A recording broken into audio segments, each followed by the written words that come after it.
Welcome back to Ancient Moon Healing. I just wanted to, so I'm going to go ahead and tell you about the story of when I ran away from home, and a little bit about that and the reason is because it's part of my healing and part of my journey.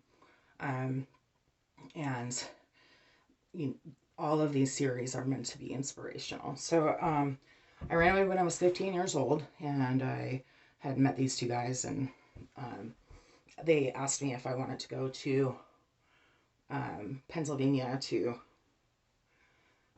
um, raise money for underprivileged children. And I had agreed to this because I would make some money too.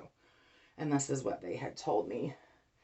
Um, well, come to find out, one of the guys was doing crack. And of course, I've never done crack in my life. And he was just crazy. So the other guy said, we just left him there. After they had like dumped me at a mall, and I called them and was like, you can't leave me here. Um, so we ended up just the one guy and I ended up going to Denver, Colorado to his mom's house. And he had tried to sleep with me and I didn't want to. So he left me there basically. And just, I was there by myself. So I left one day and I met this guy and partied with him and sold newspapers because the Avalanche had won the Stanley Cup.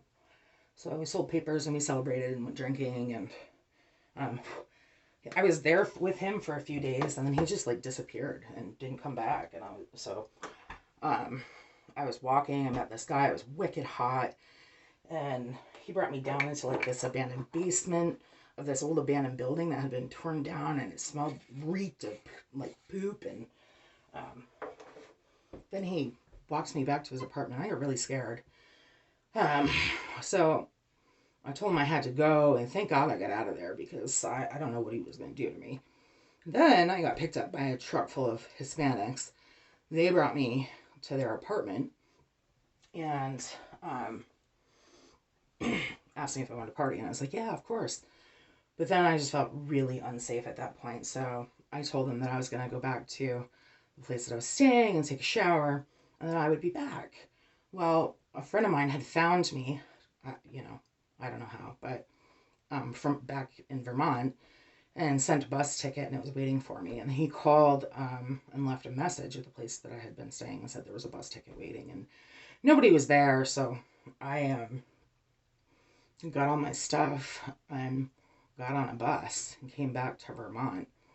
Um, there are so many more details to that story. Like, coming to find out, these guys weren't Dave and Mike. They were Tyrone and Aubrey. And the whole thing was a scam. There was never any tickets. It was a big scam. And then I had gotten home, and the FBI came to my mom's house after I'd gone home briefly. They found me at my mom's house, and they um, questioned me, and I had to go give a statement about what happened. And of course I didn't want to tell them everything because I didn't want to get in trouble. I thought I was going to get in trouble. But anyways, so that's part of it. I didn't have any real direction, and my mom and I got into another fight, and she threw me up against the wall and threw me out of the house by my hair. So I ended up leaving again.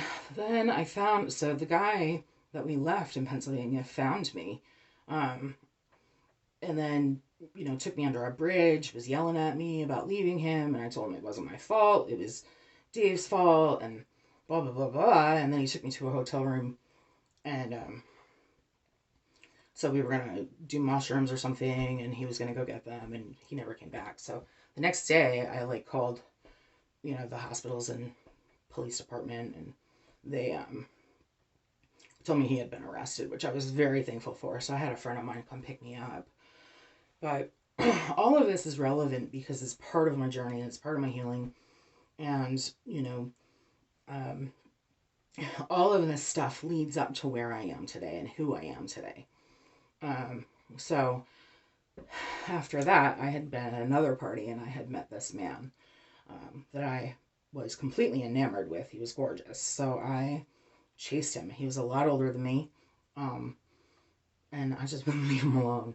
So that is another story that I will record at another time. But yeah, so I just wanted to tell you that part of the story and just give you all a glimpse into, what it was like for me to be homeless.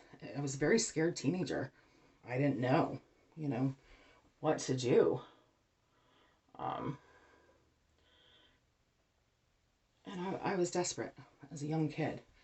So that's what happened. And